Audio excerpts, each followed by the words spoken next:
ऐसे आप सभी, मैं Shamsher Kaushik India news point पर आपके समक्ष एक बार फिर से उपस्थित हूँ। आज हम कवरेज करने के लिए आए हैं एक ऐसा पॉइंट जो कई दिन से हम डिस्कस करते आ रहे हैं, दहेज का पॉइंट। बात करें दहेज इस मुद्दे की, तो इस मुद्दे पर हाल फिलहाल 1 से 2-3 केसेस हमारे न्यूज़ चैनल पर आपने देखे। सबसे पहला जो केस देखा आपने महेंद्रगढ़ शहर से देखा, जो आकोदा धनौंदा के बीच का केस था। उसके बाद एक और केस निकल कर आया जो बल्लभगढ़ से केस था, जिसमें फॉर्च्यूनर गाड़ी और 4.5 लाख रुपए मांगे गए। उसके बाद एक और केस निकल कर आया जिंद का। बाकी बात करें हम क्षेत्र की, तो क्षेत्र में हम महेंद्रगढ़ शहर के अंदर बैठे हैं, तो महेंद्रगढ़ शहर के अंदर आकोदा धनौंदा केस की बारे में बातचीत ज़्यादा रही। तो अभी खास तौर पर अभी तक हमने काफ़ी वीडियोज़ आपको लड़के के पक्ष की तरफ से दिखाई। लड़के के घर पर भी हम गए, धनौंदा के अंदर भी गए, लेकिन वहाँ उस पक्ष से बातें नहीं हो पाई थी। आज सामने आई हैं एक ऐसी शख्सियत जो सामने से पहले भी आ चुके हैं। बाकी लड़के के पक्ष की ओर से हम जो एडवोकेट साहब हैं, BS शेखावत के नाम से जो पॉपुलर हैं, बलबीर सिंह शेखावत जिनका नाम है, उनके साथ बैठे हैं। इनसे आपकी एक मुलाकात करवाएंगे और दहेज के मुद्दे पर विशेष बातचीत करेंगे। आप देखते रहिए इंडिया न्यूज़ पॉइंट पर आपका स्वागत है। Thank you sir. मैं आपके श्रोताओं को मेरी तरफ से हाथ जोड़कर एक प्रार्थना करता हूं कि इसको शेयर एंड स्पॉन्सर पूरी तरह से करें। जी सर, केस चला हुआ है, पहले तो केस की जानकारी दीजिए, फिर बाकी और सब हम चीज़ें करेंगे डिस्कस। सर, मेरे पास दहेज का केस आया था, जिसके अंदर पुलिस ने 3 मुलजिमों को पेश किया था, हस्बैंड को, उनके फादर को, उनकी मदर को। जी। और पुलिस के जो सेक्शंस लगाए थे उसमें डाउरी प्रोहिबिशन एक्ट के सेक्शन 3 और 4 लगाए थे, और IPC के सेक्शन 406, 506, 509 लगाए थे। अच्छा, अगर बात करें इन सेक्शंस की, तो इसमें क्या सजा है, क्या क्राइम है, क्या है ये? देखो, ऑल जो सेक्शंस हैं उनके अंदर 7 साल से कम की सज़ा के ऑफेंसेज नहीं है। 7 साल के ज़्यादा के ऑफेंसेज नहीं है। अच्छा, बात करें ऑडियो वायरल हुआ है, तो जैसे ऑडियो प्रूफ के तौर पर काउंट होता है? ऑडियो एक इलेक्ट्रॉनिक एविडेंस है जो सेकेंडरी टाइप की एविडेंस होती है, उसको सर्टिफिकेशन की ज़रूरत होती है। सेक्शन 65B में एविडेंस एक्ट में एक प्रोविज़न दिया हुआ है, जिसमें कोई भी इलेक्ट्रॉनिक एविडेंस है उसको फर्स्ट एविडेंस में काउंट करने के लिए सर्टिफिकेशन की ज़रूरत है, जो ओरिजिनल होती है। अच्छा, एक और बात सामने आती है, कई बार लोग कहते हैं कि जैसे तो ओपन केस था, क्योंकि बहुत वायरल हुआ, बहुत चर्चा में आया, तो इसमें जमानत कैसे हो गई?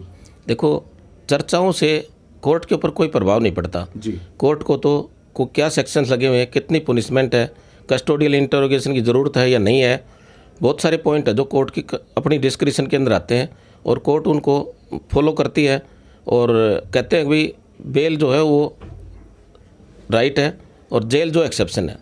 अच्छा, एक और विशेष बात हम यहाँ डिस्कस करें, तो जैसे बहुत सारे लोग ये जो न्यूज़ है, इस तरह की जो न्यूज़ है, यहाँ की जो न्यूज़ है, एक जगह नहीं, 2 जगह नहीं, मतलब अपने क्षेत्र में ही नहीं, बाकी पूरे राज्य और अन्य देशों के अंदर भी पहुँची। तो विशेष बात यहाँ पर ये है कि जैसे दूर दूर तक इस केस की चर्चा रही, सरकार पुलिस के संज्ञान में भी आया, लेकिन एकदम से कई दिन तक गिरफ्तारी नहीं हुई, फिर एकदम से गिरफ्तारी भी हुई और जमानत भी हो गई, सामान भी वापस हो गया। देखो, दहेज का जो मैटर है उसके अंदर गजटेड ऑफिसर की अटेस्टेशन होती है, उसकी सर्टिफिकेशन होती है, तस्दीक करता है कि जो ऑफेंसेज लगाए हैं, जो सेक्शंस लगाए हैं ऑफेंसेज के, वो मेड आउट होते हैं कि नहीं होते हैं, और सबूत काबिल गिरफ्तारी है कि नहीं है। क्योंकि अब जो है CRPC के इधर चेक लिस्ट के लिए है, किसी मुलजिम को अरेस्ट करते हैं तो बहुत ज़्यादा रिक्वायरमेंट हो तभी उसको अरेस्ट करते हैं, अदरवाइज़ उसको चालान के साथ पेश करना चाहिए। तो यहाँ जो है चालान के साथ पेश नहीं किया गया, इसलिए उन्होंने DSP लेवल की जो तफ्तीश है, तफ्तीश करने के बाद में पेश किया गया। कई बार मैनेजमेंट में SHO DSP एक साथ नहीं पाते हैं, इसलिए भी पेश करने में देरी हो जाती है। तो इस केस में भी ऐसा ही हुआ है, पहले केस दर्ज हुआ है, उसके बाद में उसकी एविडेंस कलेक्ट की गई है, एविडेंसरी जो वैल्यू है उसको देखा गया क्या एविडेंसरी वैल्यू है। तो जो कोर्ट ने ये देखा कि भाई, पुलिस ने ये देखा कि भाई जो है अब रिक्वायरमेंट है, क्योंकि बहुत ज़्यादा वायरल हो गया था वीडियो, लोगों के दिमाग में ये थी जानबूझ के अरेस्ट नहीं कर रहे जी। सभी लोगों को कानून का ज्ञान नहीं होता, इसलिए लोग जो जिसकी जैसी भावना होती है उसके हिसाब से वो ट्वेंटिंग करने लग जाता है। इसी तरह से इसके ऊपर भी वीडियो वायरल हुए, उसके ऊपर कमेंट्स वगैरह आए हैं, तो लैक ऑफ नॉलेज की वजह से सारे कमेंट्स आए हैं। कानून ने अपना काम किया है, पुलिस ने अपना काम किया है, कोर्ट ने अपना काम किया है, वकील ने अपना काम किया है, इसमें कोई गलत बात नहीं हुई। सिर्फ वायरल होने की वजह से लोगों की आशाएं ज़्यादा बढ़ गई। जैसे भारत पाकिस्तान का मैच होता है, तो भारत के जो यदि टीम हार जाती है तो टीवी फोड़ देते हैं और प्रदर्शन करते हैं, घर के ऊपर घेराव कर लेते हैं, इस टाइप की जो है, क्योंकि आशाएं ज़्यादा हो जाती हैं। तो इस केस में भी जो वीडियो वायरल हुआ उससे लोगों की आशाएं ज़्यादा होगी, क्या पता इनको आज ही फांसी दे देंगे, जबकि प्रोसीजर है, हर चीज़ के लिए प्रोसीजर है, कानून में भी सीआरपीसी में प्रोसीजर दिया हुआ है। तो ये केस भी प्रोसीजर के हिसाब से डील होता है। पहले चालान आता है, उसके बाद में चार्ज लगता है, फिर एविडेंस आती है, एविडेंस के बाद में डिफेंस एविडेंस आती है, स्टेटमेंट ऑफ 313 सीआरपीसी होते हैं मुलजिम के। उसके बाद में यदि वो खुद कंपिटेंट विटनेस है 315 सीआरपीसी के तहत, तो वो अपना एप्लीकेशन लगा के विद कोर्ट परमिशन के एविडेंस भी दे सकता है सफाई में। जी, अच्छा, बात करें जैसे ये सारा काम प्रोसीजर से हो रहा है, बाकी बातचीत करें प्रोसीजर की ही, तो जैसे शादी तो हुई नहीं थी, तो क्या लगता है दहेज का जो सामान था वो भी कहीं ना कहीं वापस हो गया है? देखो, शादी नहीं हुई ना, तब तक शादी से पहले ब्राइड और ब्राइड ग्रूम की डेफिनेशन में नहीं आते। दो रिलेशन है, वो पति की जो रिलेशन है वो ब्राइड के डेफिनेशन में नहीं है, पत्नी के ब्राइड ग्रूम के रूप में नहीं है। तो जो डाउरी प्रोहिबिशन एक्ट है उसमें ब्राइड और ब्राइड ग्रूम शब्द दिया हुआ है। यदि ब्राइड और ब्राइड ग्रूम या इनके रिलेटिव या इनको प्रभावित करने वाले कोई आदमी यदि डाउरी डिमांड करते हैं और वो एक्चुअल में डाउरी डिमांड होती है, तब ये सेक्शंस लगते हैं। इसी तरह 406 आईपीसी है, 406 वहीं लगता है जब क्रिमिनल ब्रीच ऑफ ट्रस्ट होता है। यहाँ सारी जो आर्टिकल्स हैं, जो उसके लड़की के जो गिफ्ट आइटम्स थे, वो लड़की वाले जो है अपनी मर्जी से, बिना कोई दबाव के, बिना कोई डिमांड के उनके घर रख के आए हैं। वो एज इट इज सामान रखा गया, भी डिस्प्यूट हो गया, वापस भेज दिया, तो क्रिमिनल ब्रीच ऑफ ट्रस्ट नहीं है यहाँ। तो 406 जो है कानून के दायरे में मेड आउट नहीं होती, बाकी कोर्ट को देखना होता है भी कौन से इंग्रेडिएंट्स फिलअप होते हैं या नहीं होते हैं। इस तरह 506 आईपीसी के ऑफेंस लगाए हुए हैं। 506 आईपीसी के लिए क्रिमिनल जो थ्रेट होनी ज़रूरी है, उसके लिए जान से मारने की धमकी ज़रूरी है, जबकि इस जो एफआईआर को पूरी तरह वर्बिटल पढ़ने के बाद में 506 का कोई इंग्रेडिएंट्स नहीं है, जान से मारने का कोई शब्द नहीं है। इस तरह 509 की जो धारा लगाई हुई है उसमें किसी औरत को उसकी अश्लीलता भंग करने की नीयत से टेलीफोन के लिए हम कॉल करते हैं, उसकी लज्जा भंग हो, तब 509 आईपीसी लागू होते हैं। यहाँ इस केस में भी ऐसा कुछ नहीं है। तो इसलिए जो सेक्शंस के बारे में तो कोर्ट देखेगी। अभी चालान चार्ज के ऊपर हम आर्गूमेंट करते हैं कि मेड आउट होते हैं तो कोर्ट चार्ज लगा देती है, अदरवाइज डिस्चार्ज कर देती है। जी, अच्छा, एक और बात, अभी जैसे आपने बताया अभी कि भावनाओं में लोग बह जाते हैं, लोगों की एक्सपेक्टेशंस ज़्यादा हो जाती हैं। भारत पाकिस्तान की मैच की भी आपने जैसे बात करी, तो आपको क्या लगता है, जैसे ही मतलब कि आपका नाम आया होगा लड़के की तरफ से एज एन एडवोकेट, तो लोगों की भावनाएं थोड़ा, हाँ, कहीं ना कहीं मतलब कमेंट वगैरह आपने भी देखे होंगे, तो ऐसे केसेस को हाथ में जब आप लेते हैं तो कहीं ना कहीं लोगों की भावनाएं जुड़ी होती हैं, तो फिर कैसे मेंटेन कर पाते हैं सब? देखो, एडवोकेट तो एडवोकेट एक्ट के तहत गवर्न होते हैं और एडवोकेट को भावनाओं के ऊपर नहीं चलता। जी, अपना पर्सनल केस हो वहाँ भी भावनाएं जुड़ी नहीं होती हैं, उसको भी प्रोसीजर के हिसाब से फॉलो करना पड़ता है। कोर्ट के अंदर हम ये नहीं कहते भी ये मेरा पर्सनल केस है तो मुझे रिवेटेज दे दी जाए। कोर्ट को तो अपना देखना होता है, वकील को अपना देखना होता है, और वकील जो है किसी केस को लेने के लिए बाध्य है। सेक्शन 35 जो है एडवोकेट्स एक्ट के अंदर दिया हुआ है, उसमें ये प्रोविज़न दिया हुआ है, यदि हम किसी का एडवोकेट बनने से बिना कोई रीजनेबल एक्सक्यूज के डिनाई करते हैं तो हमारे खिलाफ अनुशासनात्मक कार्रवाई की जा सकती है, हमारा लाइसेंस कैंसिल हो सकता है। इसलिए हमारा तो एक राइट है। दूसरे पार्टी के राइट है, जो हम फीस ले लेते हैं तो हम उनके अपने राइट्स बेच देते हैं, तो इसलिए उसके फेवर में हमें बात करनी होती है और कानून के दायरे में बातें करनी होती हैं। कानून के दायरे में हम इस केस में भी बातें करी है, तो कमेंट्स आने से हमारे ऊपर कोई प्रभाव नहीं पड़ता, नहीं एडवोकेट को सोचना चाहिए, मेरी तो ये राय है। अच्छा, बात करें इसी केस की, तो इस केस में अब आगे क्या होगा, कब की कोई तारीख है, क्या डेट? इस केस में 19 जनवरी 2022 की तारीख फिक्स है, उसमें अवेटिंग ऑफ चालान के लिए है। पुलिस जो है अपना जितने भी एविडेंस है, आरोप पत्र है, उसके साथ लगा करके पेश करेगी। फिर कोर्ट जो है उसको स्क्रूटनी के लिए कॉपी ऑफ सप्लाई करेगी। फिर स्क्रूटनी होती है, स्क्रूटनी के बाद में चार्ज के ऊपर कंसिडरेशन होती है। चार्ज यदि मेड आउट होता है तो चार्ज लगा देगी कोर्ट, एविडेंस पे लग जाएगा, अदरवाइज जो है चार्ज पे डिस्चार्ज हो सकता है केस। और चार्ज लग गया तो एक्यूज्ड का राइट है वो रिवीजन में जा सकता है, सेकंड डिवीजन में जा सकता है, अपील में जा सकता है, ये तो 482 में हाई कोर्ट तक जा सकता है। जी, अच्छा, कुछ ऐसी चर्चाएं हैं कि जब जमानत हुई, गिरफ्तारी हुई, उसी दिन जैसे सामान दिया गया वापस, तो जो सामान, वो लोग सामान में बिजी हो गए, इधर से गिरफ्तारी और जमानत दोनों हो गई, तो क्या ज़रूरी था कि लड़की का पक्ष होना उस समय जब कोर्ट में पेश किया गया, जो भी 3 कैंडिडेट थे उनको, तो उस समय लड़की के पक्ष का होना ज़रूरी था या नहीं था, क्या हुआ था? देखो, प्रत्येक नागरिक की संविधान के अंदर ये प्रोविजन दिया हुआ है कि उसकी नागरिक की सुरक्षा करे स्टेट। जी, और स्टेट की तरफ से अपना वकील होता है। कंप्लेनेंट पार्टी का जो वकील है वो तो सरकारी वकील को असिस्टेंट करने के लिए, सिर्फ असिस्टेंस के लिए खड़ा होता है, उसका अपना इंडिपेंडेंट कोई वजूद नहीं था। सेक्शन 21 के अंदर पब्लिक सर्वेंट है, जो सरकारी वकील है, उसको राइट है, वही अपना मालिक होता है केस का, वो किसी को इजाज़त दे या ना दे। इस केस में सरकारी वकील पहले से 2 सरकारी वकील थे, दोनों हाजिर थे और उनको असिस्ट करने के लिए 10 वकील और भी खड़े थे जो अनऑथराइज्ड बोल रहे थे, जिनको मैंने टोक दिया कि भी तुम वकालतनामा लगाओ उसके बाद में आओ। तो यहाँ ऐसा नहीं कि उसको सुनवाई ना की गई हो, यहाँ बिल्कुल नेचुरल जस्टिस को पालना करते हुए केस को प्रोसीजर किया गया है। अच्छा, ये जो जमानत मिली, ये कहते हैं कि 4 बजे के बाद जब कोई कोर्ट कैंपस में नहीं था उस समय दी गई? नहीं, ऐसा नहीं है। जमानत जो है कोर्ट ऑर्डर करती है, उसके बाद में टाइम होता है, प्रोसीजर फॉलो होता है, उसमें बेल बॉन्ड्स वगैरह तैयार होते हैं, एफिडेविट अटेस्टेड होता है।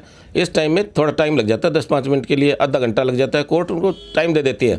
वही प्रोसीजर इसमें फॉलो किया गया है। नंबरदार भी आया है, उसके अटेस्टेशन भी है, उनको गवाहों के वो डॉक्यूमेंट्स भी तैयार होते हैं, इसलिए आधा घंटा तो लग जाता है ऑर्डर के बाद में। समझ गए। इसमें भी ऐसा है। अच्छा सर, एक विशेष बात है, अभी ये जो पहला पार्ट है हमारा वीडियो का, ये मान के चलिए कि ये जो खबर थी ये तो आखोदा धनंदा दहेज केस के मामले की थी। बाकी अब हमारे जो दर्शक हैं, बहुत सारे दर्शकों में बहुत सारी ऐसी महिलाएं हैं जिनके बहुत सारे हमारे पास सवाल कमेंट के माध्यम से आते हैं, जो जानना चाहते हैं कि अगर कोई महिला शादी के बाद इस तरह से दहेज के लिए प्रताड़ित की जाती है तो वो क्या करे, उसके लिए क्या बचाव के कानून है अपने देश में? देखो, आईपीसी में एक सेक्शन है 498A जी, 406, 506, 323 जो शरीर से संबंधित अपराध है, वो सारे अपराध की पूर्ति के लिए आईपीसी में स्पेशल प्रोविजन दिया हुआ है। दहेज के लिए स्पेशल प्रोविजन है 406 और डाउरी प्रोविजन सेक्शन 2, 3, 4 इनके अंदर प्रोविजन दिया है। कोई प्रताड़ित महिला है वो पुलिस के अंदर अपनी एप्लीकेशन देगी 154 में, पुलिस सुनवाई नहीं करती 154 में एसपी को एप्लीकेशन देगी।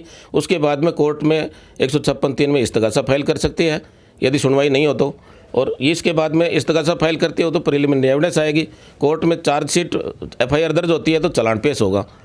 और इसके अलावा जो है डोमेस्टिक वायलेंस एक्ट है, उसके अंदर जो है प्रोटेक्शन का राइट है। पति यदि कोई प्रॉपर्टी को बेच दे, उसको डिबार कर दे, उसको रहने ना दे, तो एक सेपरेट रेजिडेंशियल हाउस के लिए वो प्रोटेक्शन ले सके। सेक्शन 12 से लेकर के 22 तक के सेक्शंस है वो डोमेस्टिक प्रोविजन एक्ट के अंदर महिला के लिए बहुत सुरक्षित है।